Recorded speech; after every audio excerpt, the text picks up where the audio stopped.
Esta sesión de tutoría es la tutoría que corresponde a la primera sesión de la unidad 7. Ya hemos terminado con la unidad 6, servicios SOAP, y vamos a empezar a cubrir los contenidos de la unidad 7. Una unidad que está un poco a caballo porque tiene bastante material de programación en JavaScript, es decir, que de alguna manera quizá os sirva también un poco pues de repaso o de información para entorno cliente, y también va a haber una parte obviamente de entorno servidor, porque vamos a establecer mediante un mecanismo de programación en JavaScript la comunicación entre el navegador y nuestros scripts que corren en el servidor, ¿vale? Los scripts PHP. Con lo cual, efectivamente, vamos a salirnos un poquito de PHP, hoy sobre todo, porque la próxima sesión que tengamos de la unidad vamos a tratar el mecanismo de Ajax, y ahí sí que vamos a tener que interaccionar con los scripts PHP, pero la sesión de hoy va a ser casi toda JavaScript, o sea que si es verdad que me salgo un poquito, os voy a enseñar algo de código en JavaScript y bueno, si os vale para entorno cliente, estupendo. Tampoco pretende que sea material de entorno cliente, es simplemente mostraros esto porque viene en el temario y obviamente siempre coger como referencia el contenido de la asignatura de entorno cliente, ¿vale? Pero bueno, aquí os muestro un poquito de código asociado sobre todo a la validación de formularios, ¿vale? Una parte muy importante y que tiene mucho que ver luego con peticiones que se hacen al servidor, pero como sabéis y como ya presentamos en su día, se puede hacer validación en el cliente y se debe, en muchos aspectos se debe. Quizá lo ideal es una combinación, hacer ese tipo de validaciones previas para que no viajen datos que ya sabemos que no son correctos hacia el servidor y se tengan que rechazar en el servidor. Pero sí que, aunque hagamos validación en el cliente, conviene hacer también cierta validación en el servidor, porque bueno, hay muchos mecanismos pues de hacking o de formas de enviar datos que sobrepasen de alguna manera, que no sean tratados por estos scripts en el cliente y que puedan llegar al servidor y que puedan ser dañinos, ¿no?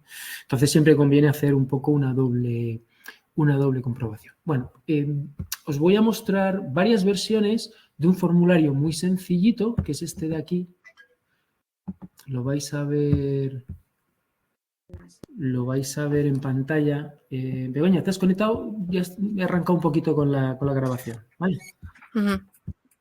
Entonces, como decía, vamos a tratar varios scripts de validación de datos de formulario, pero en el lado cliente, ¿vale? O sea que vamos a ver ese código JavaScript, vamos a ver varias versiones, cada vez un poquito más elaboradas, vamos a meter alguna que tenga que ver algo con Bootstrap, y como digo, nos salimos un poquito de nuestro área nuclear, que es PHP, y hoy, excepcionalmente, vamos a centrarnos un poquito en JavaScript.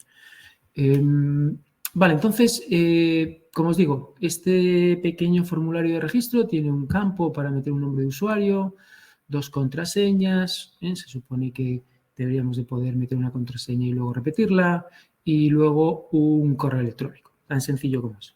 Entonces, la primera aproximación a hacer validación de este tipo de formularios es utilizando HTML5, ¿vale? Que ya tiene de por sí un mecanismo integrado para que tú puedas de manera declarativa especificar una serie de restricciones que se tengan que comprobar cuando, sobre todo, se hace submit, se da el botón de envío.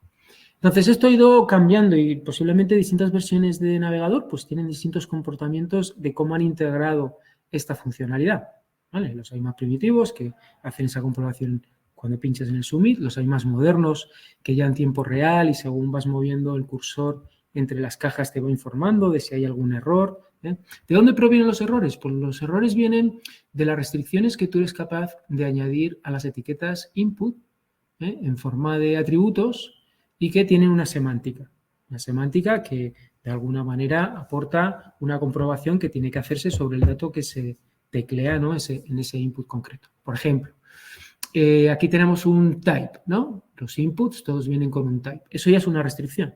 No es lo mismo decir type number que type text, que type email, que type password. Cada tipo, obviamente, ya delimita los valores que podemos introducir en esa caja. Más ejemplos. Min length, ¿vale? Es otra restricción. Tiene que tener un mínimo de 3 caracteres ese campo. ¿Vale? Si tiene menos, ahí hay un error. Y patrón, que nos da mucho juego porque podemos poner una expresión regular. ¿Vale? En este caso es una expresión en la que voy a tener varias palabras, hasta 5 palabras. ¿Vale? Puede estar compuesto el nombre de un usuario. ¿Vale? Y en el password, pues también tenemos algo parecido. Tenemos el type, en este caso es un password. Tenemos un min length para que nos verifique que la longitud es mayor que 8. Y tenemos también esta expresión regular que dice que la expresión tiene que haber al menos un número, una letra minúscula, una letra mayúscula y hasta 8 y un carácter especial. ¿Vale? Entonces hay un carácter especial. Vale.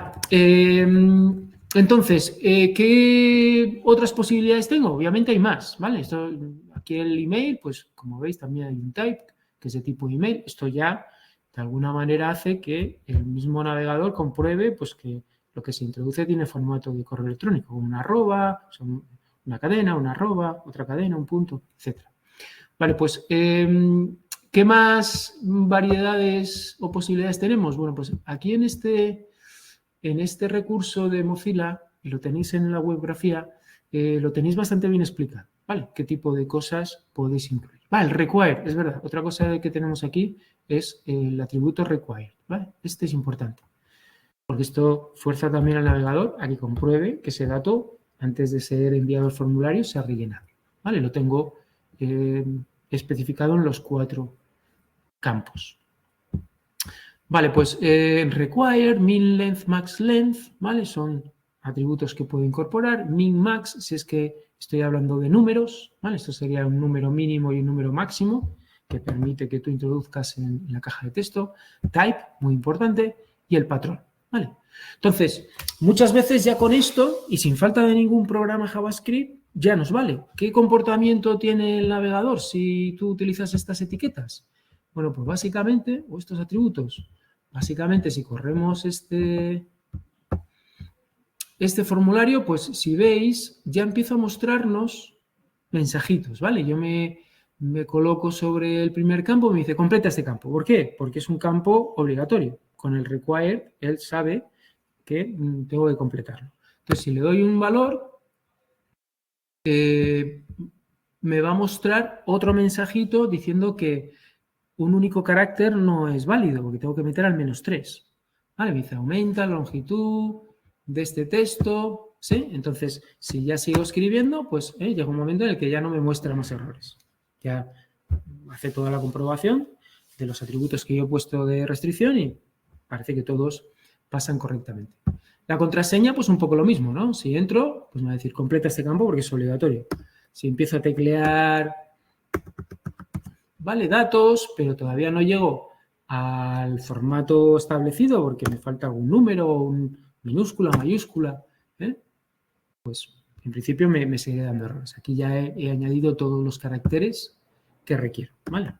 Aquí lo mismo. Pues, aquí todavía no he metido el carácter especial, todavía me dice que no atiendo al formato, en el momento que meto un carácter especial, ya está contento. Vale, en email, pues completa este campo, puedo teclear cosas, esto todavía no tiene un formato de correo, me dice incluye un signo arroba, ¿vale? Porque esto obviamente no tiene formato de correo. Si ya introduzco la arroba, bueno, pues ya, en principio, todo esto, ahora sí ya tiene los valores correctos, se podría darle a registrar y me ha dejado enviar. Si tengo cualquier error, en principio no me deja enviar, ¿vale? No me dejaría enviar, ¿vale? Me empezaría un poco a dar errores, ¿vale? Del tipo de que, obviamente, no tienes el formulario debidamente cumplimentado, con lo cual, antes de enviarlo, tienes que rellenarlo. Vale, entonces, corear un poquito.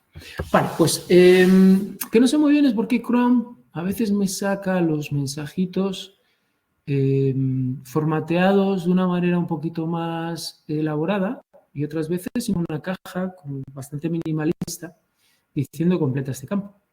A veces, no sé si esta versión tiene algún bug o tiene alguna situación rara. Posiblemente vosotros veréis esto. A mí me está pasando recientemente, yo creo, desde que he hecho una actualización de Chrome, pero antes lo normal es que ¿ves? Ahora aparece completa este campo con este otro formato. Bueno,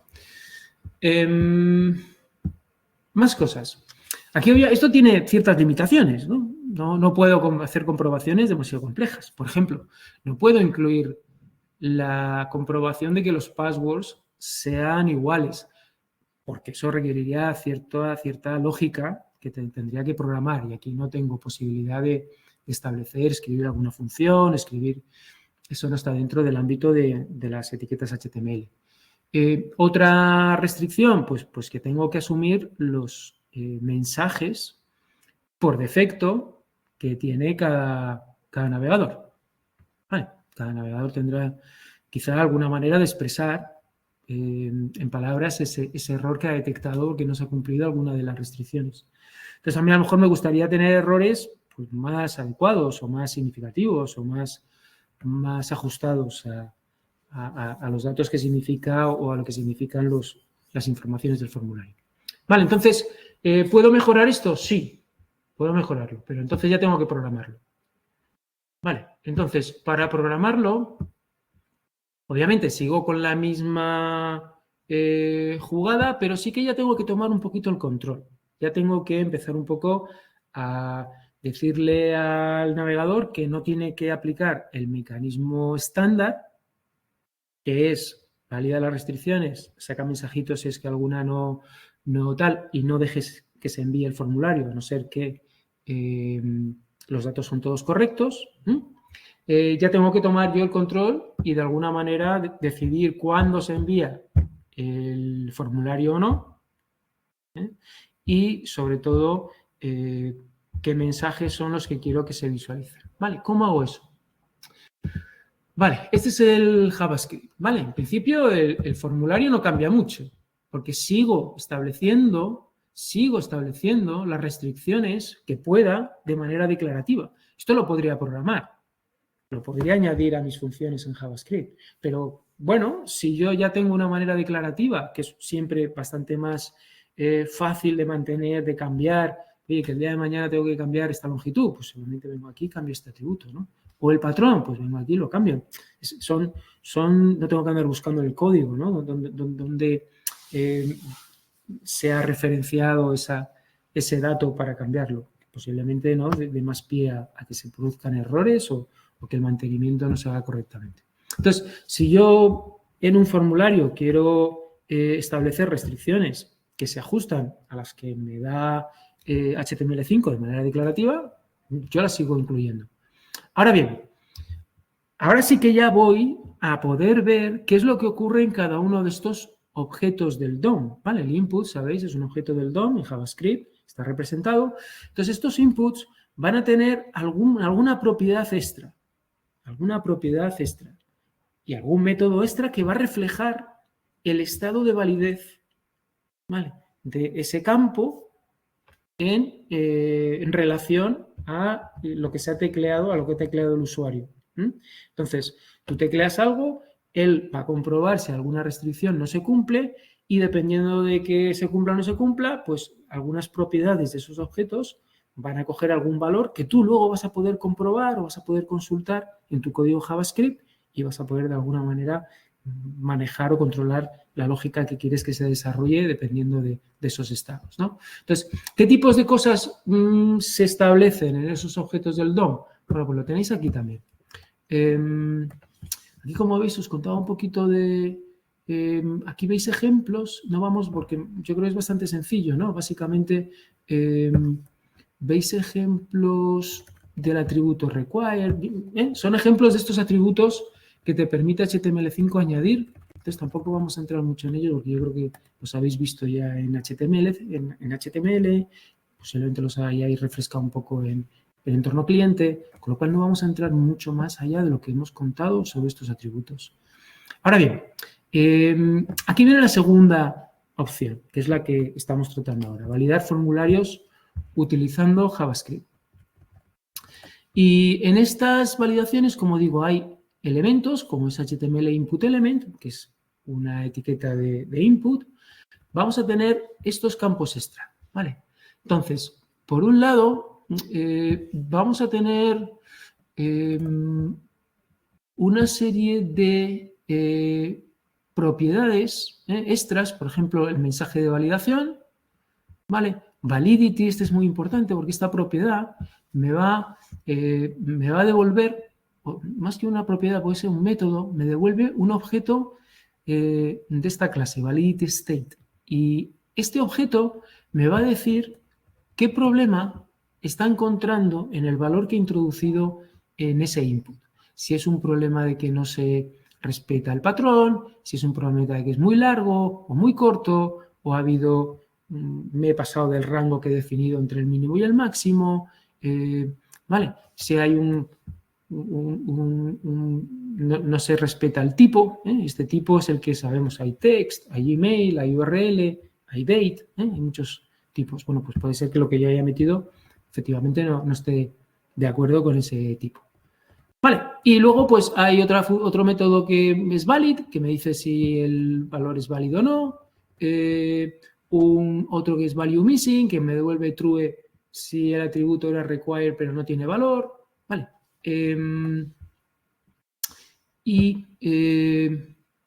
Will validate dice devuelve true si el elemento se valida cuando se envía el formulario y si no, ¿qué pasa? Yo puedo determinar que ciertos atributos no se validen directamente y will validate me va a decir si ese atributo, si esa etiqueta de input, ese campo, se va a validar o no cuando le haga submit. ¿Vale? El momento del submit es un momento importante. Primero estoy rellenando, bien, estoy trabajando en local, pero el momento del submit es un momento importante porque también puede haber validación. Y de hecho, hay un comportamiento por defecto, como veíamos, era que si no era todo válido, no se llega a enviar o a hacer la petición hacia el servidor, hacia el script que está en el atributo action. Vale, después tengo estos que son muy importantes, sobre todo para lo que vamos a hacer ahora, que es no tanto variar el mecanismo estándar, sino intentar incorporar nuestros propios mensajes. Vale, en esa jugada sí que vamos un poco a controlar el envío o no, pero nos vamos a centrar principalmente en poder incorporar nuestros propios mensajes de error. Entonces, este set custom validity message es la clave o una de las claves. Vale, este método me permite añadir un mensaje personalizado. O sea que si yo invoco este método sobre uno de esos objetos input del DOM, el mensaje que va a salir va a ser este.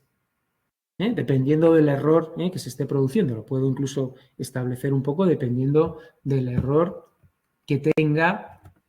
Si es un error de too long o too short o range overflow, yo puedo ir variando el mensaje porque un input no necesariamente puede alterar o puede violar una restricción, puede violar varias, ¿no? Entonces, dependiendo de la que esté violando, pues de alguna manera puedo personalizar, puedo tunear un poco el mensaje. Vale, pues eso es importante. Hay otro método que se llama report validity. ¿Por qué? Porque set custom validity va a cambiar el error, pero no lo va a mostrar en pantalla hasta que yo no ejecute report validity. ¿Vale? O sea que el report validity tiene mucha importancia también como un método asociado a este manejo de errores. Vale, pues con esta idea del set custom validity y el report validity y cómo queremos un poco replicar el comportamiento que tiene por defecto, pero incorporando nuestros mensajes, ya podemos un poco trabajar el JavaScript que me va a hacer esto de aquí. Lo vamos a ejecutar primero.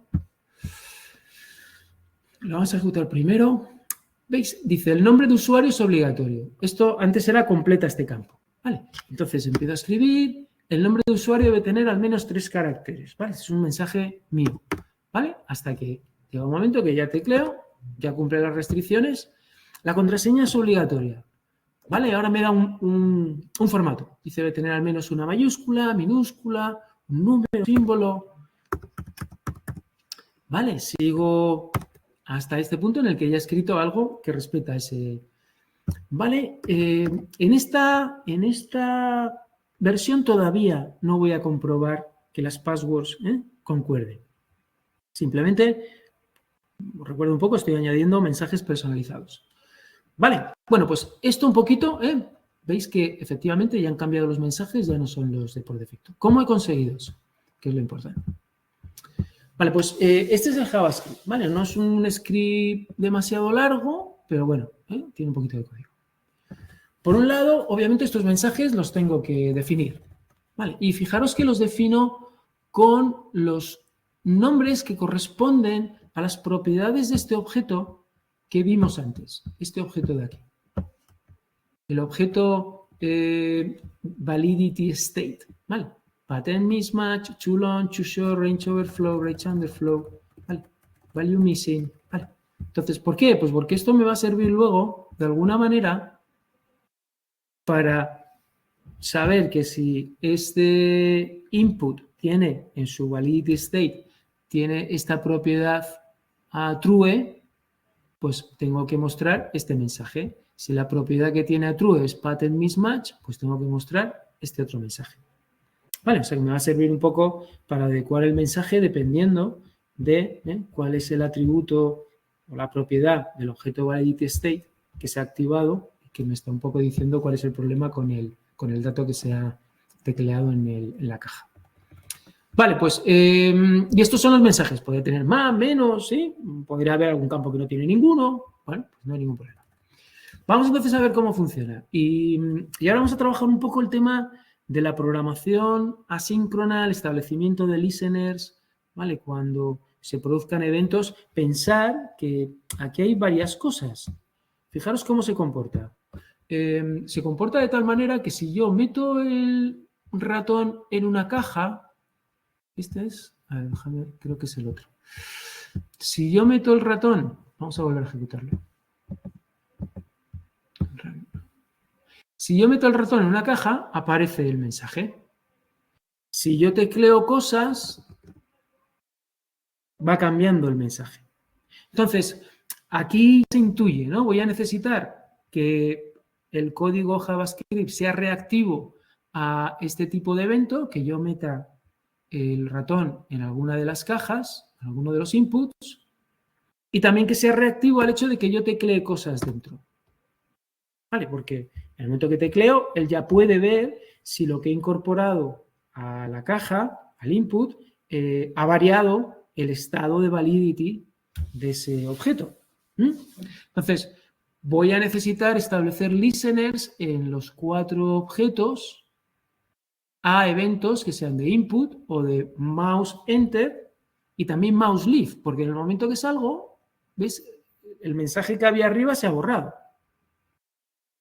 ¿Vale? O sea que tengo de alguna manera que hacer ese juego de, bueno, si entro, que aparezca, pero si salgo, el de abajo tiene que desaparecer y el de arriba tiene que aparecer. Vale, pues intuimos que entonces vamos a necesitar listeners asociados a eventos de mouse enter, de mouse leave y de input. Vale, además, decíamos, ¿eso dónde se hace? Pues vamos a empezar un poco con esa reflexión. Vamos a ver ese código. Este for each lo conoceréis en JavaScript. Básicamente lo que va a hacer es, va a ejecutar inputs, ¿vale? Es un array con todos los elementos, ¿vale? Lo hemos establecido aquí arriba. ¿Vale? Bueno, lo primero que hacemos es, establecemos esta función anónima que se ejecuta cuando se carga todo el DOM. Pensar que muchas veces, sobre todo si tienes listeners y estás asociando funciones a elementos que ya tienen que estar creados en el DOM, es muy importante retrasar toda esa asociación de funciones a elementos a que ya esté cargada la página y el DOM construido. Porque si te adelantas y empiezas a ejecutar esa asociación de add event listener a elementos que todavía no están en el DOM, porque al navegador no le ha dado tiempo a cargar la página, eso te va a fallar. Y cuando se construyan, esos event listeners no van a estar disponibles. Entonces, este event listener lo que hace es ejecutar todo este código una vez que el DOM, el contenido del DOM ya está cargado, ¿vale? Ya tienes todos esos objetos disponibles para invocarles una ADD event listener. Vale, entonces, aquí tengo el form, tengo el objeto del DOM asociado al formulario, simplemente lo consigues con getElementById, este es el ID que está en el HTML, y aquí tienes todos los inputs, ¿vale? A partir del form hago un query selector all, ¿vale? Esto es básicamente una manera de seleccionar elementos, un poco casi con la sintaxis de los selectores CSS, pero básicamente estoy buscando las etiquetas input que están por debajo de este objeto de form. Y con eso me va a devolver un array, una colección de elementos, ¿vale? Entonces, sobre esa colección de elementos input voy a realizar funciones. Entonces, para cada uno de ellos, for each, voy a hacer esto, ¿vale? Esta es otra función flecha, ¿vale? Es una función en la que toma como parámetro de entrada ese objeto del DOM que representa uno de los inputs y ¿qué va a ejecutar? Pues va a empezar a añadirle listeners, ¿vale? A ese input le va a añadir un listener que se va a lanzar cuando se establezca algún input sobre esa caja, ¿vale? Cuando alguien teclee algo en ese control. Vale, se va a meter otro con el mouse enter y otro con el mouse. Con el mouse enter. Actualizar mensaje.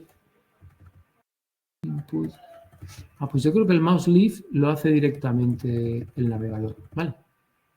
Porque de alguna manera el código no añade uno más, pero sí que tiene ese comportamiento de que cuando salgo ya ese campo lo elimina, ¿vale? Y como digo, ¿no? Los navegadores van incorporando funcionalidad por defecto que más o menos entienden que es la adecuada, pero sí que incluso a lo mejor lo ejecutáis vosotros en un Firefox y a lo mejor el comportamiento varía un poquito, ¿vale? Eso un poquito lo podéis jugar. Pero bueno, veis, el input y el mouse enter. ¿Qué hago cuando tanto meto el ratón en la caja como cuando tecleo? Pues obviamente tengo que ver si donde meto el ratón hay algún error en esa caja y mostrarlo para que dé ese efecto de que yo voy de alguna manera, según voy moviendo el ratón, voy visionando los errores que hay en las cajas, o bien, si es que he tecleado algo, que compruebe si con lo que he tecleado sigo teniendo errores o no. ¿Vale? ¿Sigo teniendo errores o no? Entonces, eso lo vamos a hacer aquí en actualizar mensaje personalizado. Vale. Ese es el que me va a cambiar el error asociado al input. Entonces, con esta construcción de objetos, ¿vale? Tengo el objeto mensajes error que tiene la propiedad usuario, que a su vez tiene estas propiedades. Esto es como cierta construcción de objetos JavaScript. Puedo ir viendo, fijaros que lo que hago es, primero, con el input name. ¿Cuál es el input name? El input name son estos names. Usuario, password 1, password 2 e email. ¿Vale? Ese es el nombre que yo tengo en el HTML asociado a cada input. Entonces, voy a mirar, dependiendo del input con el que esté ejecutando esto, pues con su nombre voy a acceder a los posibles mensajes que están asociados a ese input. Entonces, lo primero que hago es borro cualquier mensaje que tenga, porque a lo mejor una vez que he hecho input, el mensaje anterior ya no tiene sentido, porque hay que revisarlo, porque con ese input, pues ya el del campo obligatorio ya se cumple, y a lo mejor el que hay que poner ahora es que no cumple con el formato, porque al mínimo tiene que tener 3 caracteres. Entonces, si para ese campo no hay ningún error, pues termino la función, ¿vale? Si no hay, imagínate que tengo algún campo más, pero no tengo errores asociados, no quiero que se muestren mensajes, pues a lo mejor un campo de fecha que no tiene manera de que haya error porque aparece ya el calendario, pum, el tío le da la fecha y ahí no hay posibilidad de mostrarle errores. En nuestro caso, en todos los campos sí que va a haber errores, ¿no? Si es email, pues estos dos. Si es password 2, pues este, efectivamente. ¿Vale? Entonces, por cada tipo, por cada uno de los que haya, compruebo compruebo que el campo el objeto ValidityState de tipo exista. ¿Vale? Acordaros que el input, recuerdo un poquito el API ¿no? El input tiene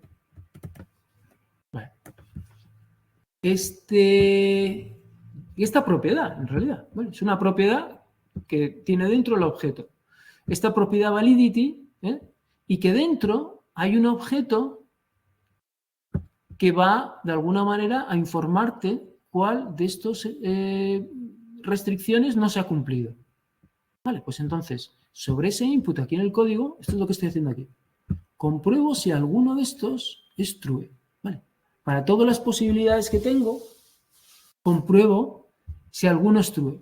Si este es true y tengo un error asociado a ese tipo, a esa restricción, entonces le doy el texto del error, se lo establezco con el set custom validity a ese input. Aquí le he puesto el mensaje. O sea que básicamente lo que he hecho es una asociación entre los mensajes y los posibles trues que tengo asociados a ese input que denotan o reflejan que alguna restricción no se ha cumplido. Y zasca, le asocio el mensajito que viene aquí. Vale. Con lo cual lo tengo bastante bien asociado, los mensajes con los posibles errores. ¿Vale? Y una vez que tengo eso, pues lo informo, hago un report validity. Y esto sí que lo va a mostrar. ¿Vale? Este report validity sí que va a hacer visible lo que yo haya establecido en el set custom validity. ¿Vale? Lo que yo haya establecido aquí se va a mostrar en pantalla cuando le invoque report validity a ese objeto. Vale, y esta parte de aquí, bueno, simplemente sirve para que yo tenga cierto orden y siempre que me empiece si yo cargo la página, vamos a cargar la página de nuevo. Fijaros que si yo sin hacer nada le hago registrar, me sale el error del primero. Si yo no establezco ese orden, puede que cuando le dé a registrar, a lo mejor me sale el primer error, el del email.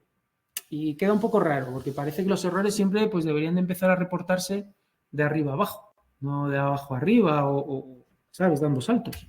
Entonces, esta parte lo que consigue es que el primer campo erróneo sea el del primer input de la lista que yo he conseguido cuando lo he sacado del formulario, de todos esos objetos del DOM correspondientes a etiquetas input, pues el primero que tenga algún error. Vale, empiezo con el primero, empiezo de arriba, luego siguiente, pues el primero que encuentre que tenga un error es al primero que le voy a mostrar la etiquetita. Vale. Entonces, si lo envío, siempre me va a mostrar el primero. Vale, pues esa es un poco la idea. Entonces, ¿qué aportamos aquí? También importante. Fijaros, este evento, o sea, este listener, ahora ya estamos un poco tomando el control, con lo cual el que va a decidir si queremos enviar el formulario o no somos nosotros. ¿Vale? En la versión anterior, el mecanismo por defecto se lo dejábamos al navegador y él sabía que él iba a comprobar que había algún error, no lo enviaba, pero eso no estaba programado en ningún sitio, es el comportamiento por defecto. ¿Sí? Nosotros en esta versión sí que ya hemos incluido aquí un atributo de noValidate y esto ya rompe un poquito el comportamiento por defecto. Y empezamos nosotros a decir, bueno, déjame a mí que yo asumo el control. Desde mi JavaScript yo voy a asumir el control. Y una parte del control que estoy asumiendo es decidiendo si envío o no envío. Si envío o no envío. ¿Vale? Y básicamente, ¿de qué se trata? Bueno, pues si me encuentro con algún campo erróneo, si para cualquier input que tengo en el formulario, cuando alguien hace submit, me encuentro con un campo erróneo, pues directamente lo que hace que no se envíe el formulario es este prevent default. ¿Vale? I.prevent default hace que el evento de submit le evites o le canceles, le deshabilites ese funcionamiento por defecto, ¿vale? Que sería enviar.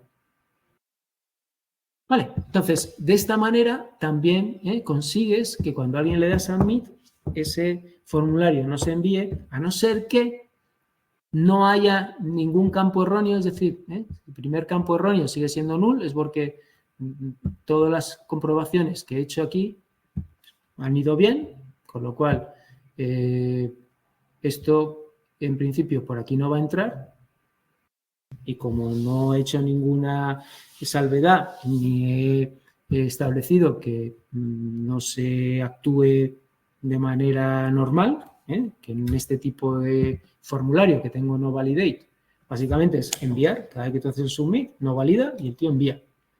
Por defecto, ¿vale? Le has dicho que obvie cualquier comportamiento de validación y que nada más que se le pinche al botón de submit, envíe. Bueno, pues aquí, de manera programática, establecemos que si hay algún error, no envíe.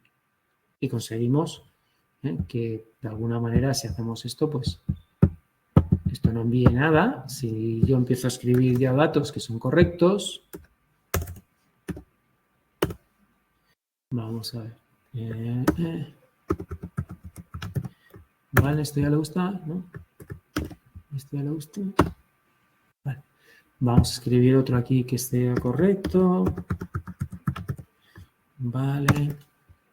Y aquí un email también que sea correcto, ¿sí? Ahora, cuando yo le dé, como el submit va a ejecutarse, no hay ningún error, ningún primer campo que sea con error, le doy a registrar y sí que se envía, ¿vale? Si veis este mensajito es porque ha ido al servidor y el servidor de alguna manera me ha vuelto a cargar esta página con este faldón aquí arriba. Esto no lo manejo yo con JavaScript. Si aparece que se ha enviado el formulario al servidor y el script me ha devuelto esta otra página con el formulario vacío y con el faldón, con la información de éxito. Vamos entonces a hacer una pequeña recapitulación y también hacer hincapié, pensar que en la siguiente tutoría vamos a ver Ajax. Y Ajax sí que ya es algo que tiene que ver con esa comunicación de cliente y servidor y puede que se os pida en la prueba final que hagáis este tipo de interacciones. Y aquí vais a tener código corriendo en el navegador y código corriendo en el servidor, ¿vale? Entonces, yo siempre os hago mucho hincapié de que el depurador es fundamental como herramienta un poco poder averiguar qué es lo que está pasando, ¿no? en vuestros programas. Y hemos visto el uso importante del depurador en NetBeans, en el IDE de NetBeans, para depurar el código PHP. Lo mismo lo tenéis en JavaScript, lo mismo lo tenéis en los navegadores, ¿vale? ¿Cómo podéis acceder a él y usarlo? Bueno, pues en las herramientas del desarrollador. Aquí vais a tener en Sources. Vamos a ponerlo aquí arriba. Vaya. Aquí en Sources vais a tener los ficheritos JavaScript que habéis cargado, ¿vale? Cuando se carga el HTML. Y aquí tenéis un poquito el código sobre el que podéis poner los puntos de interrupción, ¿vale? Aquí hay puntitos de interrupción y aquí tenéis la botonera que os permite trabajar con el depurador, ¿vale? Entonces este es para correr hasta el siguiente punto, el otro paso dando. Vamos a verlo en función. Si yo, habéis visto, yo he puesto el ratón encima, ¿vale? ¿Y qué ha ocurrido? Parece que se ha venido aquí a actualizar mensaje. En realidad, lo que ha hecho es venir al Event Listener asociado al Mouse Enter. Vale. Vamos a volver otra vez vamos a correrlo. Fijaros, ya aquí tengo el código que se ejecuta cuando él detecta un Mouse Enter sobre un objeto de input. Entonces vamos a forzar eso. Meto aquí el botón y él detecta un Mouse Enter. Entonces aquí ya en control puedo incluso desde la consola puedo ver qué valor tiene el input. Ves que el input es justamente el que representa a la entrada del usuario. Vamos a chequear Entra a actualizar mensaje personalizado, ¿sí? Vale, estaba aquí, he entrado en esta función, entonces vamos a ver un poco la información. Vamos a ver, en mensajes, en input name, aquí va a estar usuario, ¿vale? También puedo seleccionar una parte y me sobrepone el valor de lo que estoy seleccionando, ¿no? En este caso, input.name, la propiedad name del objeto input es usuario. Mensajes error de input.name, pues va a ser un objeto, que es ese de ahí arriba, este de aquí arriba, ¿vale? Que tiene esos tres campos, esas tres propiedades, ¿vale? Porque son los tres errores que tienen mensaje asociado relativo a la cajita del nombre del usuario. Puede ser que el nombre de usuario no esté, puede ser que no esté metiendo el patrón adecuadamente, porque esté metiendo solamente un carácter, o puede ser que de alguna manera, perdón, el pattern mismatch, acordaros que también puede ser que empiece a meter informaciones en un usuario, por ejemplo, caracteres especiales. Vale, si meto caracteres especiales también se va a quejar. Porque el patrón que he establecido es que solo pueden ser minúsculas, mayúsculas, números, tal, una serie de caracteres concretos. Si me salgo de esos caracteres, me va a decir que no cumplo el patrón. Vale, establezco el set custom validity a vacío. Importante también, set custom validity, como digo, es un método bastante complejo. Si yo le pongo a vacío y estoy validando y tengo el formulario en modo validación, bueno, no voy a entrar ahí. Vale, set custom validity, borro cualquier mensaje de usuario que pueda haber sido establecido y lo dejo en cadena vacía. Venga a ver. ¿Hay errores? Sí, con lo cual no voy a terminar. Vamos a ver el input validity. ¿Qué problema va a tener ahora? Pues el problema que va a tener posiblemente es que input validity me va a decir value missing, vamos a verlo aquí, input.validity. Y tengo este valid state, ¿vale? Y este valid state, fijaros que me informa. Value missing true, es el que me pone a true. ¿Vale? O sea, los demás, en principio, son restricciones que están establecidas, pero la que no se cumple, en principio, la primera es un value missing. Y yo he puesto require, ha visto que no he metido dato, con lo cual value missing. ¿Vale? Con lo cual, aquí es donde me hace el match y me intenta extraer el value missing de mis errores, que sería, pues está aquí arriba, el value missing será el nombre de usuario, es obligatorio.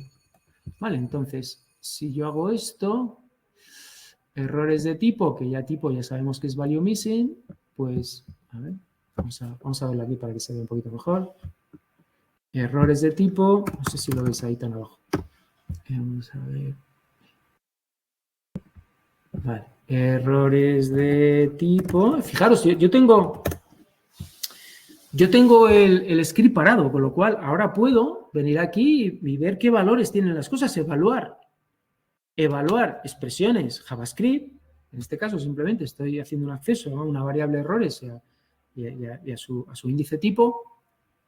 Puedo evaluarlo y puedo ver los valores que tiene en este momento de la ejecución, ¿vale? Cuando efectivamente están establecidos porque son parte un poco de la ejecución del script en este momento. ¿Vale? Establezco esto, pum, salgo ya de la función porque ya he establecido el mensaje y vendré aquí a hacer el input report, ¿vale? Sigo avanzando. Input check validity va a ser falso porque hay un error. Entro en el if y reporto, ¿vale? Y una vez que reporto, vale. Bueno, esto vamos a quitarlo ya para que no pare aquí, porque si no, cada vez que entro en el formulario me va a estar aquí mareando. Vale. Y aquí también. Este fuera, vale.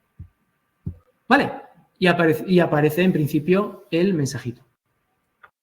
Vale, entonces, otro objetivo de la tutoría, presentaros el depurador del navegador, que supongo que todos los que habéis hecho cliente o lo estáis haciendo ya lo conocéis bien, pero si no, es fundamental que llevéis un poco cierta fluidez con el uso del depurador del navegador, sobre todo si cae algún extracto de código de Ajax, tenéis que desarrollar eso, si no el Ajax es difícil de depurar, ¿vale? Vais a ver qué hacéis, le dais al botón y no pasa nada, y no vais a saber muy bien cómo tratar ese problema.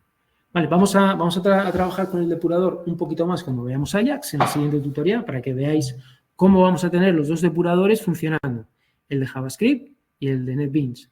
Y vamos a ver cómo se para JavaScript, lo dejamos correr para que envíe la petición, entonces se nos va a parar en PHP, PHP va a generar la respuesta de vuelta a JavaScript, se nos va a volver otra vez a parar el código en JavaScript porque ha recibido esos datos de PHP y vamos a ver cómo podemos seguir de una manera bastante adecuada y con bastante detalle qué es lo que está ocurriendo cuando yo le doy a un botón que está generando una comunicación por Ajax. ¿Vale? Eso es importante.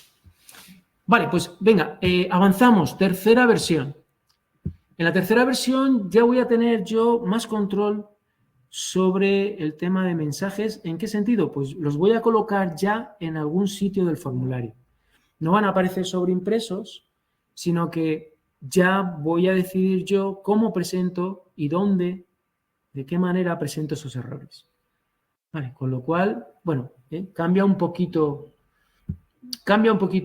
el escenario porque ya no solamente estoy trabajando con el set custom validity, el input, y el report validity, sino que también estoy estableciendo mensajes en distintos objetos del DOM que van a representar aquellos lugares donde quiero que se muestren los errores. ¿Vale? Entonces aquí en index, fijaros que ya también se añaden ciertos divs donde yo quiero o donde voy a colocar los errores que encuentre asociados a los datos del formulario.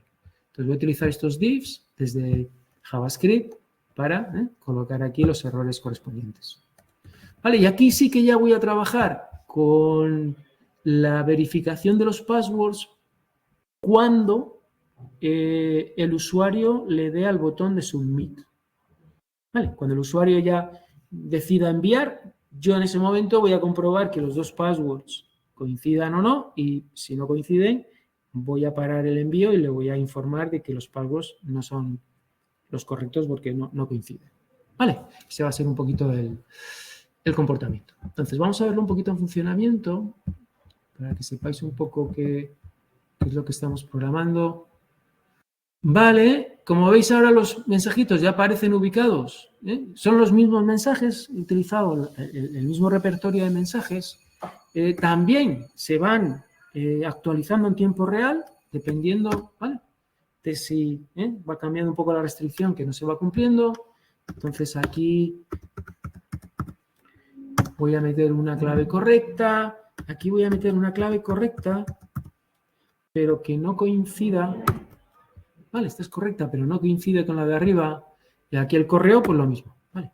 Vamos a poner, esto es correcto, pero si le doy, él ha detectado que estas dos contraseñas no son correctas, ¿vale? Entonces ya si la cambio y la pongo igual, ya cuando hago el registro sí que lo envío. ¿Vale? Controla efectivamente. Y esto de que las contraseñas sean iguales, no podría haberlo conseguido solamente con atributos y de manera declarativa con las etiquetas HTML, ¿vale? Esto requiere un poquito más de elaboración y siempre necesitarías algo de código JavaScript. ¿Cómo hacemos eso? Bueno, pues muy sencillo, tampoco cambia mucho, aunque no cambia mucho. ¿Vale? Este es el script, ¿vale? Un poco, yo creo que es de un tamaño similar al otro. ¿Qué voy a tener? Pues lo mismo, voy a tener una serie de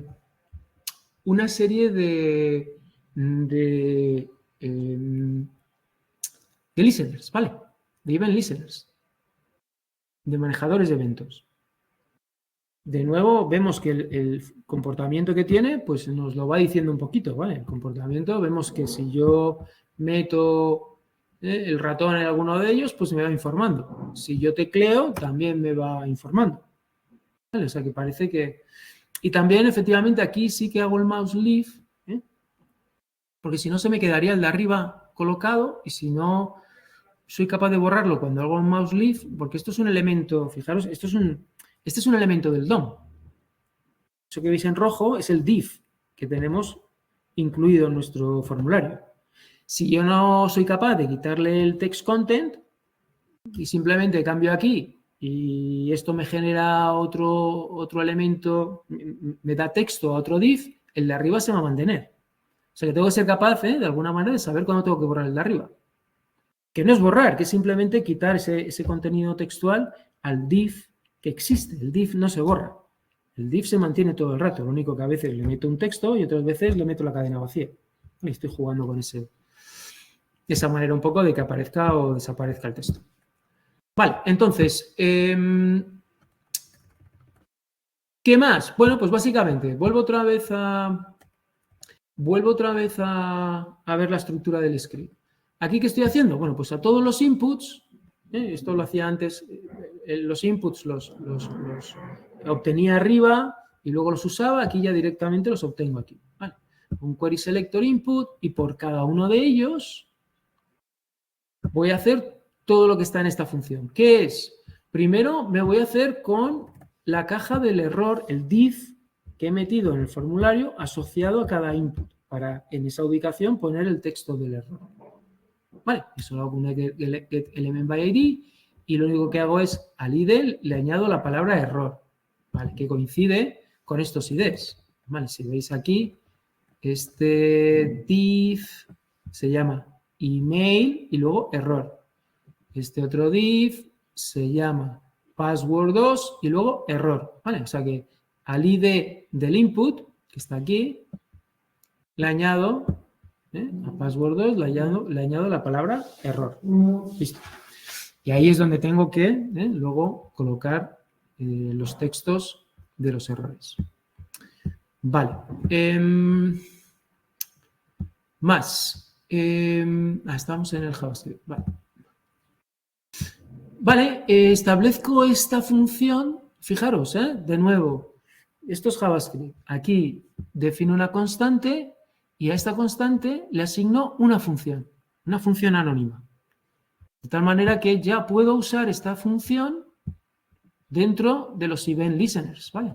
Ya puedo utilizar esta función dentro de los event listeners. ¿Vale? Que está definida en el contexto, ¿vale? Y cuando se ejecute este event listener, cuando se detecte un evento input y se ejecute este event listener, esta función va a estar accesible. ¿Vale?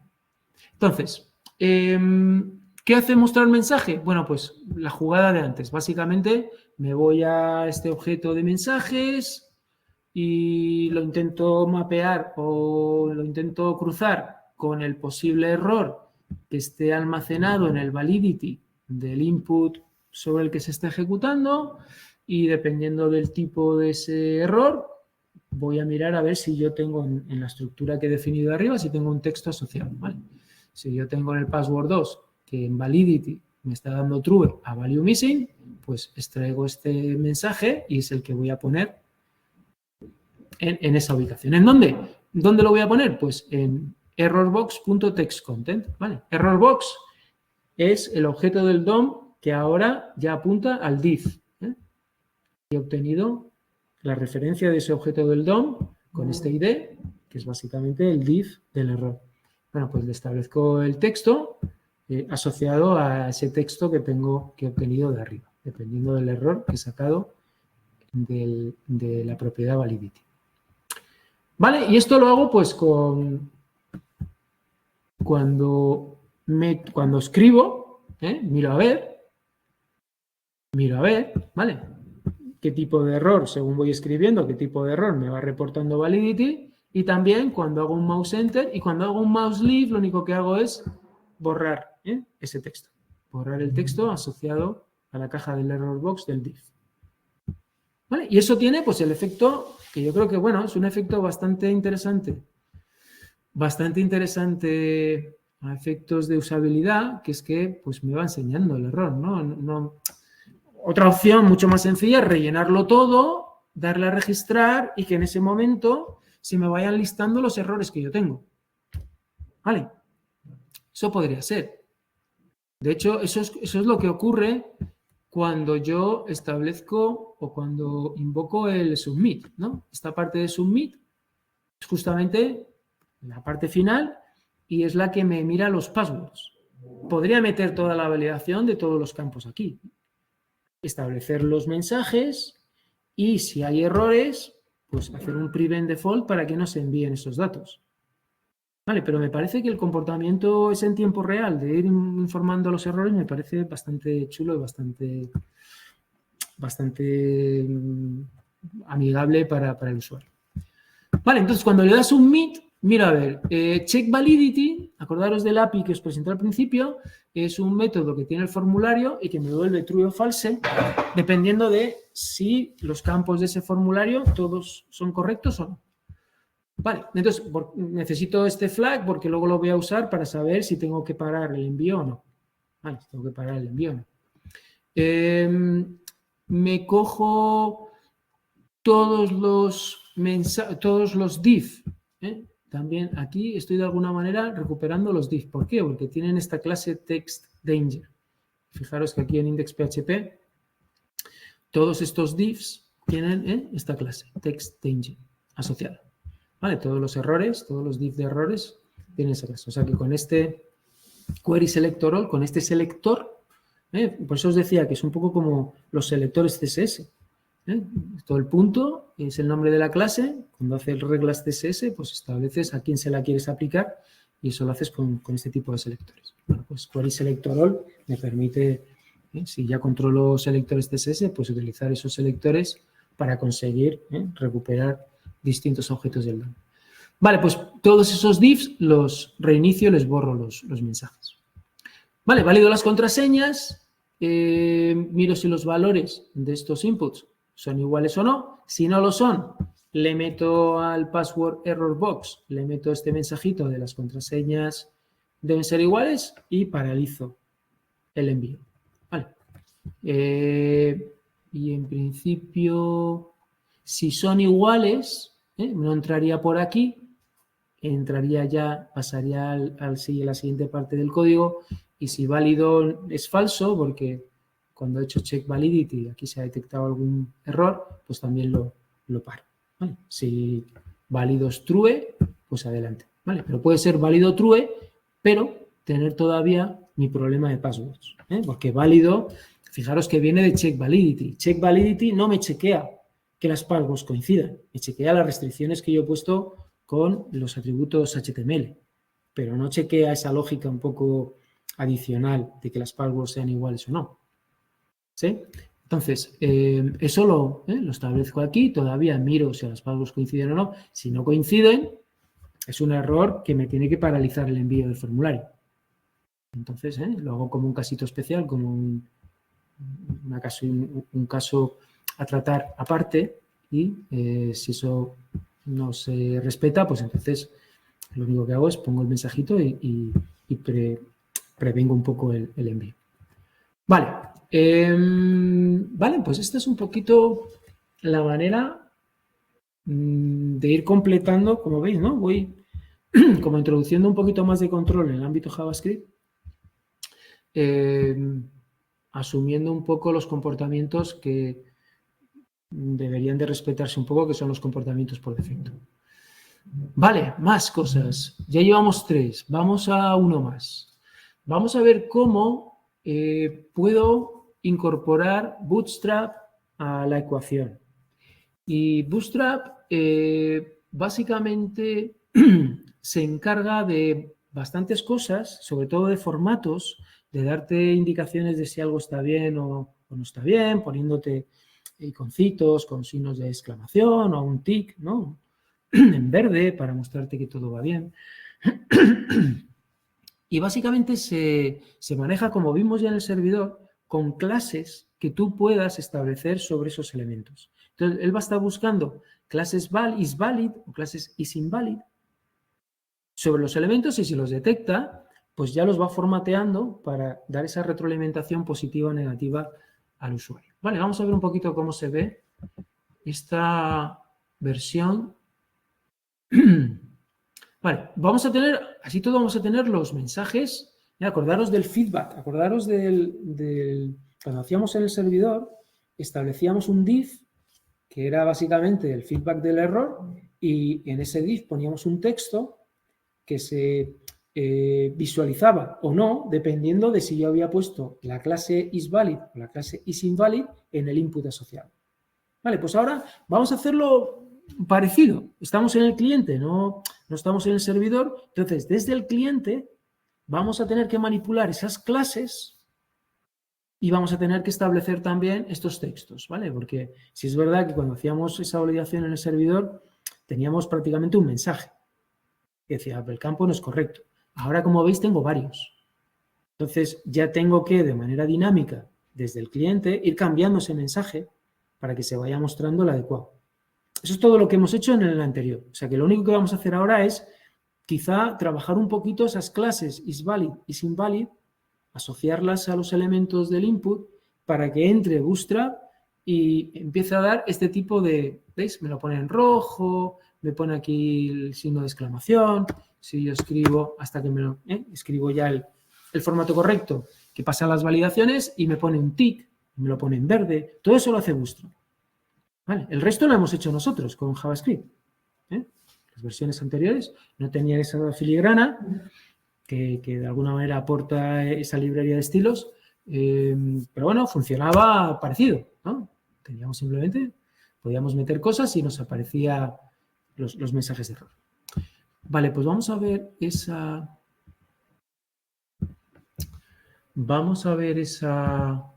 Aquí en index, ¿qué puede cambiar?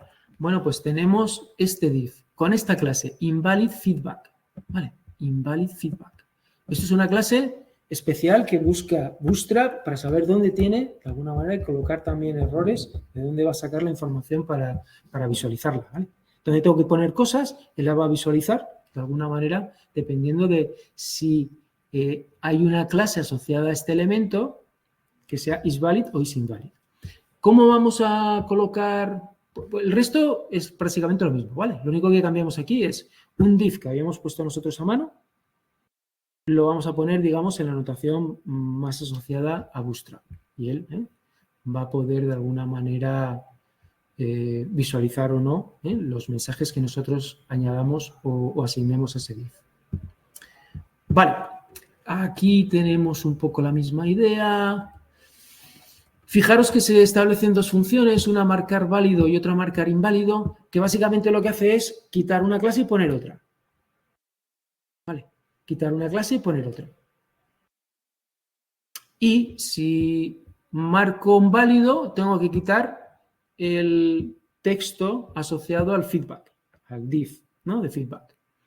Si lo marco inválido, entonces... Fijaros que esta función tiene un parámetro extra que es el mensaje de error, pues le tengo que establecer ese mensajito para que aparezca el mensaje en ese div, que informe del error. Vale, vale, el feedback, este elemento div, lo consigo un poco, bueno, pues con este tipo de selector. Vale. Fijaros que en el servidor, de alguna manera, él lo manejamos de una manera un poquito más directa, porque le ponemos el div con el texto y luego ya la clase valid y isInvalid, y él de alguna manera cuando eso llega al navegador lo carga y es capaz un poco de mostrarlo si es que viene la clase invalid, formatear esos elementos en rojo o en verde dependiendo de si está bien o mal, etc. Bueno, validar campo es básicamente esa función que me saca el mensaje de error, si es que hay algún error asociado. ¿Sí? Si hay algún error, ya no solamente tengo que coger ese texto y meterlo en el div, sino también tengo que cambiar el juego de las clases, el válido por el inválido. Vale, entonces por eso utilizo ya las funciones marcar inválido o marcar válido. ¿Sí? Si cuando valido el campo o bien no hay errores que reportar o bien no encuentro ningún error en su input validity, pues lo marco como válido. Si sí que hay errores y además encuentro un error justamente que corresponde a los errores a los textos que yo tengo, pues lo marco como inválido. Vale, y maneja también el tema de las coincidencias. Vale, entonces vamos a ver los listeners. Vale, en los listeners tengo el input. En este caso, fijaros, lo voy a ejecutar. En este caso sí que ella también valida las contraseñas en tiempo real. Entonces, yo escribo al usuario, pum, escribo la contraseña, tiene un formato correcto, me lo pone en verde. Escribo la de abajo. Primero me dice que tengo que repetirla, ¿no? Que introduzca. Luego me dice que no tiene el formato correcto. Y ahora, si yo escribo algo que no corresponde, que no es igual a lo de arriba, me dice que las contraseñas introducidas deben ser iguales. ¿Veis cómo me lo hace ya en tiempo real? ¿Vale? En la versión anterior eso me lo hacía, pero cuando lo rellenaba todo y le daba a registrar. Ahora ya incluso antes de darle a registrar, ya hace la comparación, mira a ver si son iguales o no, y si no son iguales ya me informa de ese dato. Vale, entonces yo creo que esto fue lo que metí, ¿veis? Ahora he metido igual y ese error ya desaparece, ¿no? Y en el email, pues escribo, vale, ya puedo registrar. Vale, con lo cual, la diferencia en cuanto a comportamiento con la versión anterior básicamente es esa, que he introducido una comprobación de las contraseñas también en tiempo real. Y de alguna manera te informa de ese dato. Y eso, pues, ya tiene, claro, tengo que meterlo en la parte de los inputs, porque todo ese comportamiento en tiempo real me lo dan los inputs. De que yo vaya tecleando y cada vez que teclee vuelva a repasar si las restricciones se han satisfecho o hay alguna que todavía no se ha respetado. Vale, entonces ahora en el input ya tengo que también no solamente validar cada campo, sino también validar la coincidencia de los passwords. ¿Vale? Antes hacíamos un poco esa idea, de validar los campos y no nos complicábamos mucho más. Ahora ya, si el input sobre el que estoy trabajando, ¿vale? Si este input es un password 1 o es un password 2, ¿vale? Entonces tengo que validar las coincidencias. ¿Vale? Si en cualquier otro input, esto obviamente no se ignora, ¿vale? Esta parte del script del listener se ignora. Pero si estoy en un password 1 o en un password 2, valida la coincidencia de passwords. Y esta validación de coincidencia de passwords es esta función de aquí. ¿Vale? Cojo el elemento del password 1, el elemento del password 2, el feedback, que es donde voy a establecer el mensajito de que no coinciden. Entonces compruebo si hay un valor en 1, hay un valor en 2, los dos son correctos con respecto al formato, existen, etcétera. Mira a ver si son iguales. Si son iguales, pues quito el isInvalid y pongo isValid, para que Bootstrap ya me lo ponga con un tick. ¿Que no coincide? Pues quito el isValid y le pongo un invalid.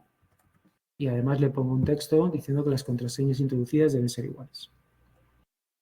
Vale, así todo, tengo que ponerlo en el submit. Toda esta validación la tengo que poner en el submit también. ¿Por qué? Porque si yo lo ejecuto,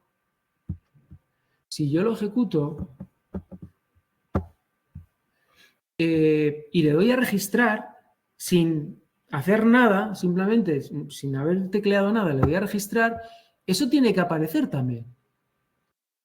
¿Vale? O sea que en el submit también tiene que haber algún tipo de comprobación de si el password se ha repetido o no, para que de alguna manera aparezca este mensajito. Podríamos obviarlo a lo mejor, con decir simplemente la contraseña es obligatoria, aquí no poner nada y poner también que el email es obligatorio, ¿vale? Dejarlo el primero, el segundo y el cuarto, pues a lo mejor valdría, ¿vale? A lo mejor podríamos quitar esa parte de la validación del password o de que el password son iguales, a lo mejor lo podríamos quitar. Bueno, aquí lo hemos dejado y lo veis, esta lógica la veis aquí en el submit, ¿vale? No solamente comprueba cada uno de los campos que se intentan enviar, sino que también hace la validación para saber si las contraseñas introducidas deben ser iguales o no, si son iguales o no. Vale, si en el submit, si hay algún error, porque el usuario, aunque vea errores, quiere enviarlo y le da submit, si hay algún error, pues lo paralizamos. Vale, porque el hecho de que haya errores, bueno, el usuario puede darle... ¿no? Podríamos desactivar el botón, otra mejora, quizá. Desactivas el botón y hasta que no haya errores, ese botón no se activa. De manera que le prohíbe al usuario darle a pinchar al botón y que genere un envío sin que los valores sean correctos. ¿Nosotros cómo lo hacemos? Pues simplemente cada vez que se quiera enviar, pues comprobamos si el formulario no es válido, porque efectivamente, ¿no?, nos estamos encontrando problemas, bien porque validamos los campos y hay algún campo que no valide bien, o bien porque las passwords no coinciden, pues este formulario válido se va a convertir en falso y por lo tanto hacemos un prevent default. Vale. Pues estos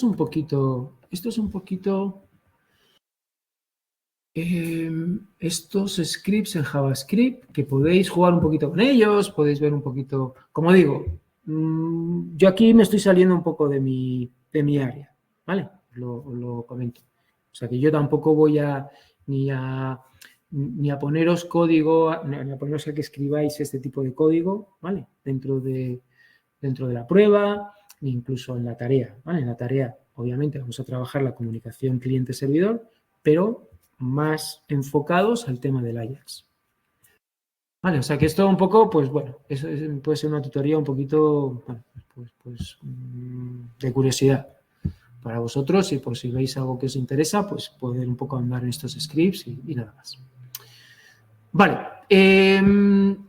tenemos más versiones. Tenemos una versión en la que vamos a hacer la validación de siempre. La validación de siempre. Esta es Bootstrap en el servidor. ¿Vale? Aquí no vamos a trabajar con JavaScript. Entonces, obviamente aquí ya tenemos alguna limitación y es que obviamente aquí no puedo poner cosas en tiempo real. ¿Vale? Porque tengo que rellenar los campos, tengo que enviárselos al servidor y el servidor me va a colocar los errores, pero yo no puedo hacer ese juego tan,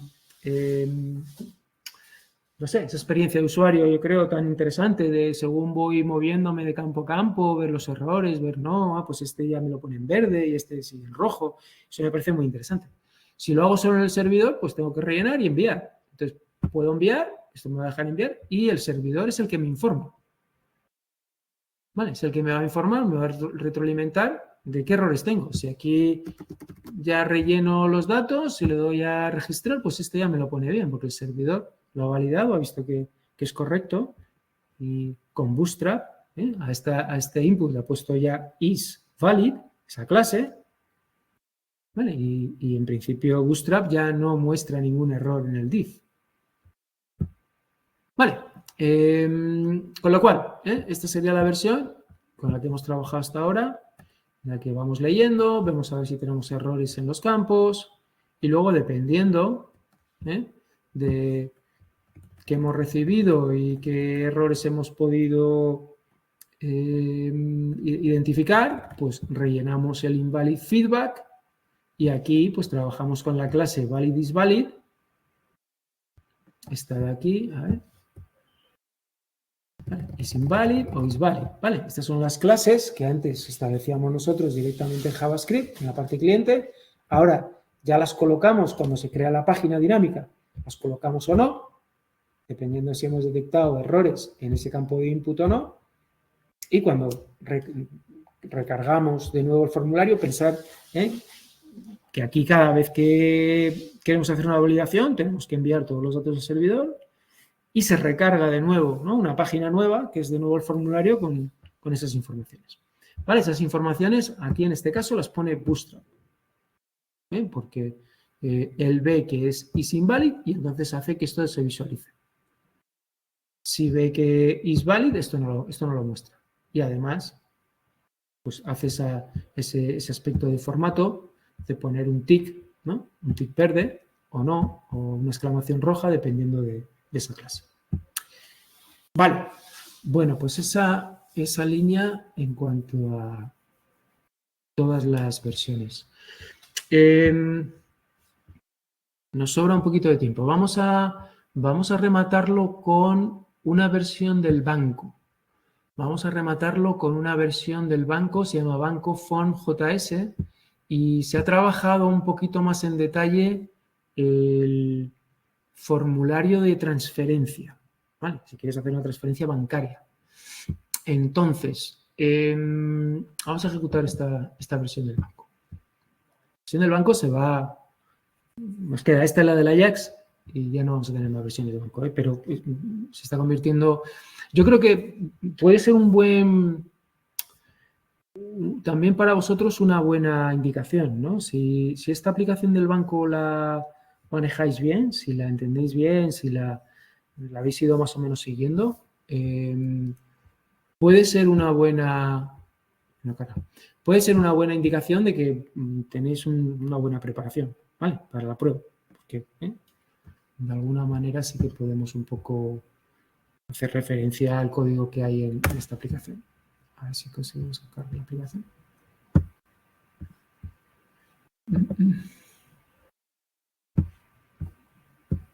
Bueno, vamos. Mira, aquí la tenemos.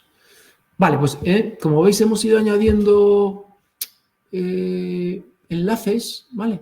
Pues para consultar los clientes y las cuentas, para hacer transferencias, cambio de divisa, hipoteca. Aquí estamos en transferencia. Vale, entonces aquí ya hemos añadido este tipo de elementos, ¿vale? Si quiero realizar transferencia, pues no me deja, a no ser que vaya rellenando informaciones. Entonces, vamos a ir a la base de datos para coger datos reales y obviamente pensar que esta aplicación tiene una limitación. ¿Por qué? Porque, pues bueno, si yo pongo el DNI de cliente y luego la cuenta de cliente origen no existe, o sea, a mí me gustaría, por ejemplo, una mejora que vamos a hacer con Ajax es que yo voy a meter la cuenta de cliente y esto se me va a convertir en un menú desplegable con los números de cuenta de este cliente que he puesto aquí arriba. Para que evitar a cualquiera que cuando introduzca los datos los introduzca de manera incorrecta. ¿Vale?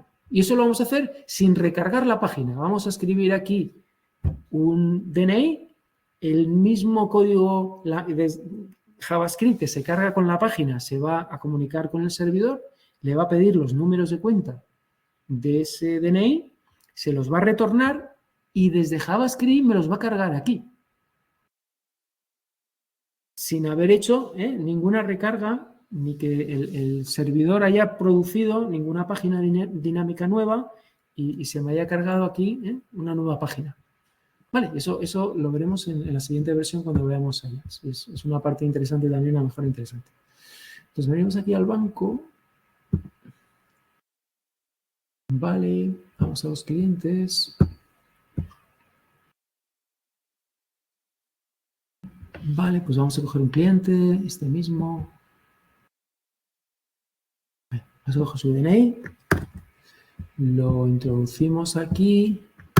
Vale, esto ya está correcto. Aquí tendría que meter una cuenta de este cliente. Este es el cliente 699. Si nos vamos a cuentas, vamos a ver alguna cuenta que está asociada al 699. Por ejemplo, esta.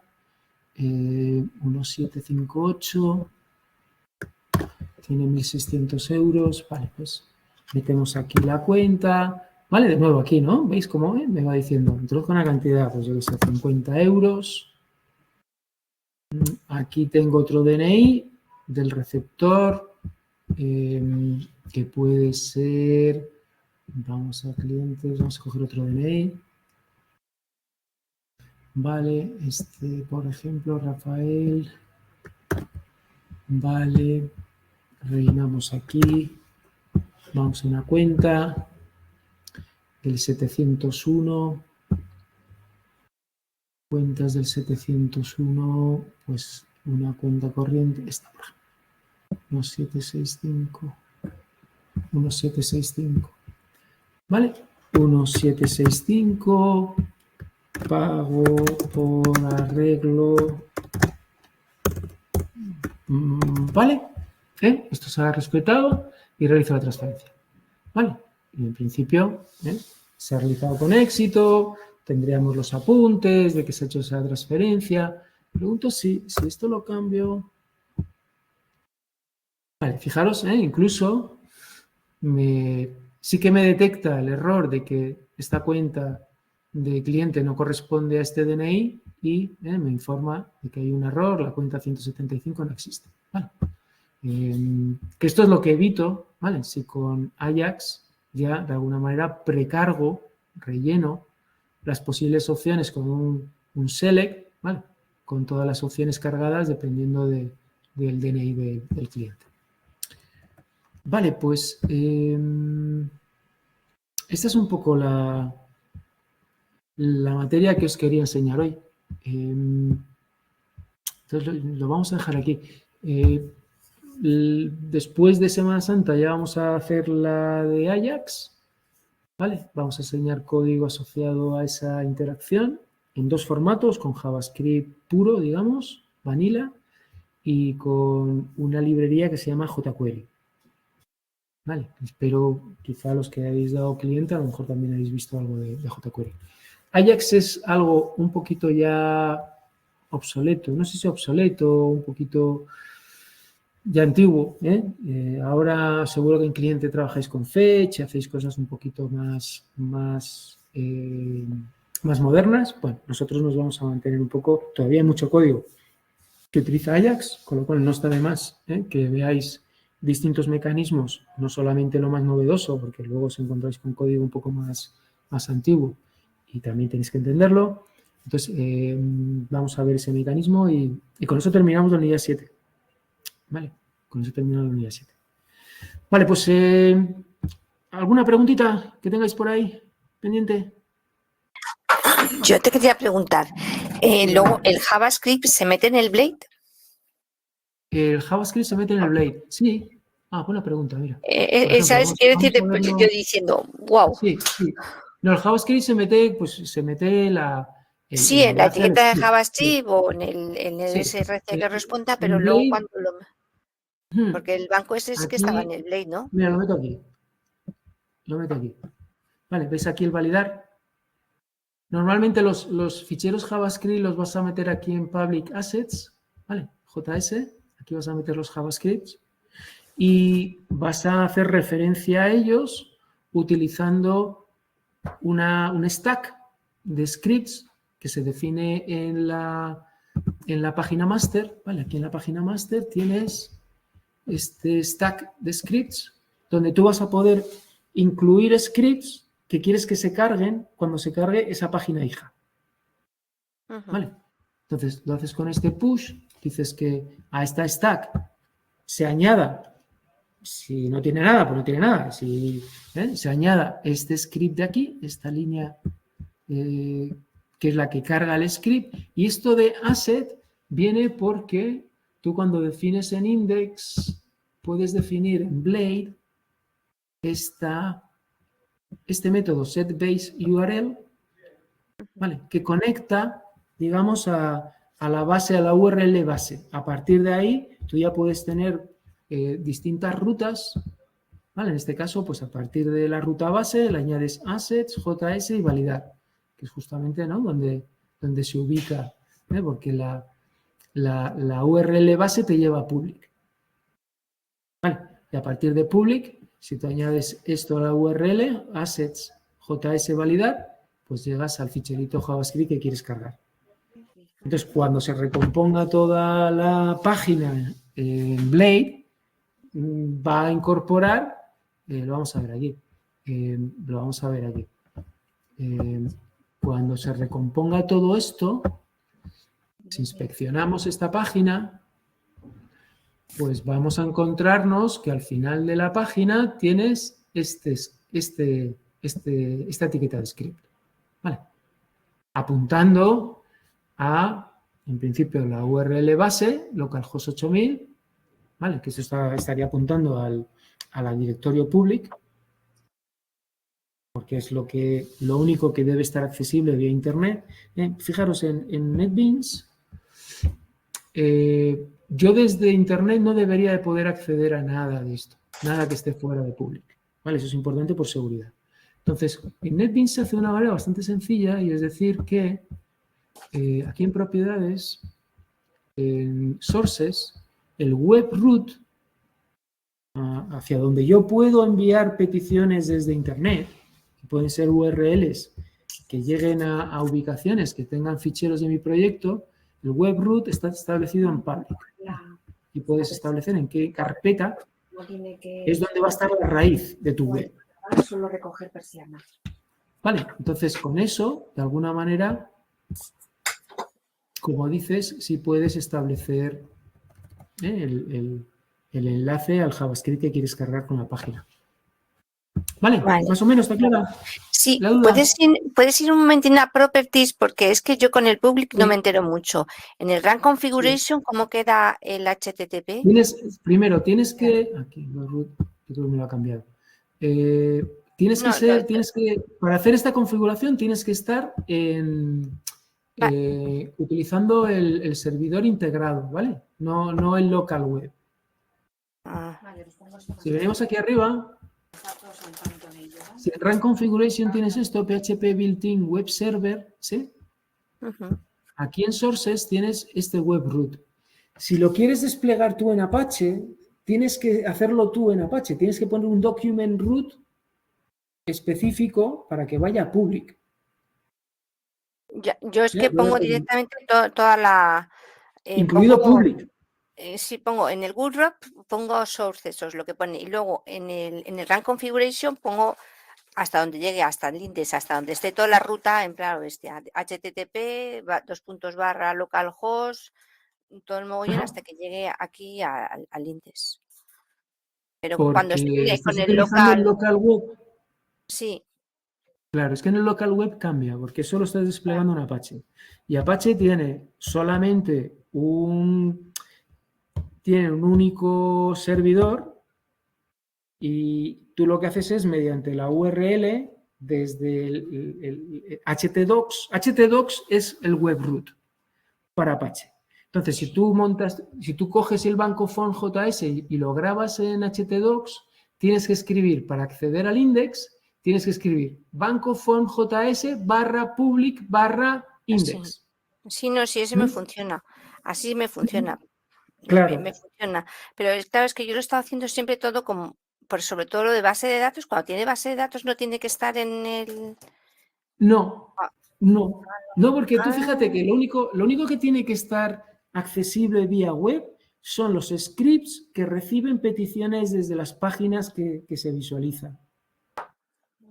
Entonces, Divisa, PHP, Index, estos son scripts que tú vas a activar cuando alguien envía un formulario, cuando alguien le da un botón, ¿sí? El resto es código que obviamente se va a incluir en estos scripts, pero que no tiene que estar accesible directamente. Yo en la manera que tú usas, yo podría poner bancophone.js src /bd y ejecutar este script, bd.php, directamente. Va a dar un error, o sea, eso no tiene ni pie ni cabeza. Pero podría, desde Internet, de la manera que lo estás desplegando en Apache, podría invocar este script. Y a lo mejor, no sé, a lo mejor causaría algún problema de seguridad, porque a lo mejor ese script me da algún dato, o me da algún error, o me da alguna información que puede un hacker luego utilizar. Entonces, siempre que se despliegan aplicaciones PHP, siempre existe, por eso existe esta carpeta pública, porque solamente esto tiene que ser público. Si veis que hay aquí, pues hay, obviamente, scripts JavaScript, que tienen que ser públicos. ¿Por qué? Porque cuando se carga la página y hay este tipo de enlace, el navegador vuelve a hacer otra petición al servidor buscando este fichero. Y esto tiene que estar accesible, porque si no, no cargaría este JavaScript. Aquí podría haber imágenes que también el navegador, si tú tienes una etiqueta image, tiene que volver otra vez a hacer una petición al servidor, oye, dame esta imagen, que la tengo que cargar con la página. Pero esto estas clases, por ejemplo, las clases del DAO, esto no hay necesidad de que esté públicamente expuesto a que alguien meta esa ruta en una URL y active este script.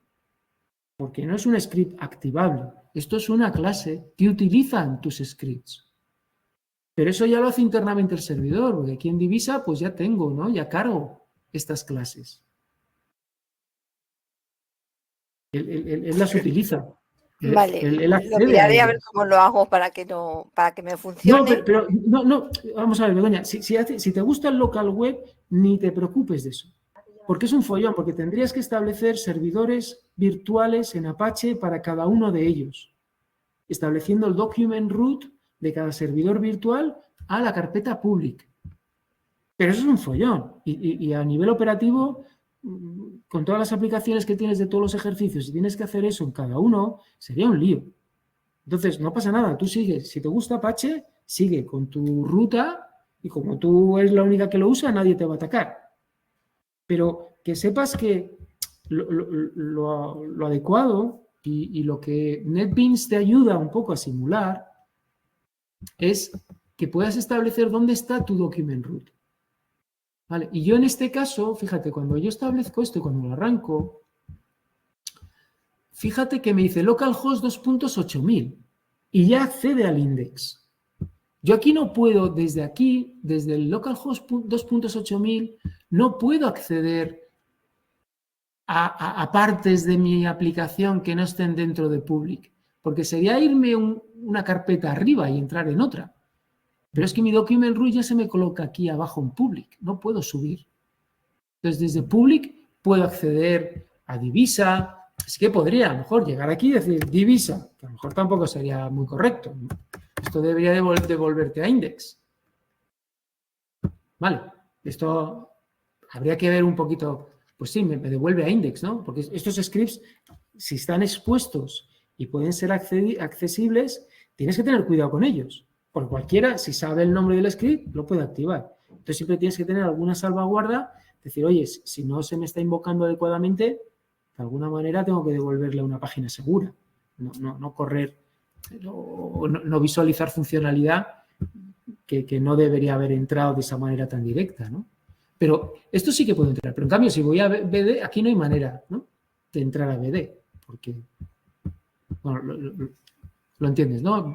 Porque BD está en SRC. O sea, tendría que salir de public hacia arriba, luego entrar en SRC, BD, y eso no se me permite, porque yo estoy aquí ya encerrado en public.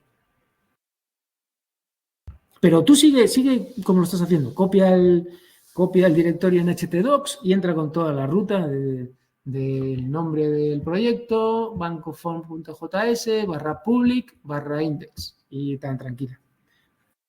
Vale, gracias. A lo mejor aquí sí que tienes que cambiar. A lo mejor aquí set base URL tienes que poner http://localhost/ el nombre del proyecto y /public, ¿vale? Yo como ya estoy situado en public, no necesito añadirle nada más a la base, a la URL de base, pero tú sí. Claro, no, yo es que precisamente el tema ese de este que es el DOM-TEF, no algo así, ¿no? Ese ¿El cuál? eso es con el DOM-TEF, ¿no? No, lo del punto NV. Eso no tiene nada que ver con esto. Vale. Vale. Esto no tiene que ver con el punto env. Vale. No. El punto env lo tenemos. Claro, yo es que, aquí. no sé, yo creo que esa línea no la he utilizado yo en la tarea. No, creo. Posiblemente en la tarea no era Posiblemente necesaria. no. Vale. Eso es. No, y aquí tampoco es necesario. Tú aquí puedes poner en transferencias, aquí, en vez de hacer esto que es Blade One, puedes poner toda la ruta. http bancoform.js, bla, bla, bla. Pero imagínate que el día de mañana, pues lo despliegas en otro lado. Sí. Claro. Vale, tendrías que ir buscando en todos tus assets dónde está ese trocito de URL para cambiarla. Sin embargo, si lo haces con esto, lo que haces, básicamente tienes una parte única donde estableces cuál es la base URL y a partir de ahí, esto ya es tu proyecto, esto ya no va a cambiar. Este caminito de assets, esto no va a cambiar, porque esto es parte del proyecto. Lo que puede cambiar es la parte del dominio, la parte, alguna carpeta intermedia que sea parte de la ruta. Eso sí que lo despliegas en otro lado y puede cambiar. Con lo cual, esto te permite que si hay ese tipo de cambios, pues que lo tengas más fácil, ¿no? A la hora de establecer esos cambios. ¿Te entiendes más o menos? Vale, pues a ver si, es que es mucho. Pero no te como la cabeza. No, bueno, pero no está bien. Sí, es que es como después de haber hecho la tarea de famosa, la anterior, o sea, como que me deja el alma y no tengo fuerzas. Y entonces estoy intentando recuperarme para seguir Vale. adelante, porque madre mía, me ha costado 1 mes y medio ahí, ahí Oye, dale, Begoña, duro, dale, y como sí, que se me han ido las fuerzas. te Y has entonces ahora tengo desfondado, como recuperarme. un Pero bueno, poquito. madre mía. Pues ese mes y medio, te digo, le has sacado mucho partido y va a ser un pilar para que luego te puedas enfrentar a la prueba final. Y sobre Madre. recuperarte, tampoco hace falta que estés a todos los detalles. Tú piensas que ahí hay un grosso importante de manejar Blade y ese es el que tienes que más o menos saber trabajar, pero si hay algún detalle, alguna cosa que se te escape o que tampoco te agobie, ¿sabes? Porque a lo mejor son detalles que a lo mejor no tienen importancia, porque a mí que me lo pongas con assets o que no me lo pongas o que pues tampoco yo creo que sí que lo utilizo en la versión del ahorcado, con que entiendas bien cómo funciona el ahorcado y listo, ¿sabes? Y si tú llega el momento que tienes que poner un enlace, si me lo pones con la ruta absoluta, no va a pasar nada. No hace falta que hagas filigranas y, ¿sabes? Vale, de acuerdo. Bueno, Sí, pues bájate un poquito porque tampoco es que cada detalle va a ser vital. No, tampoco es eso. bueno, vale. Vale. Bueno, pues entonces nos vemos después de Semana Santa. Venga, pues que descanses, Venga, Begoña, que te hasta luego. recuperes. Venga, hasta luego.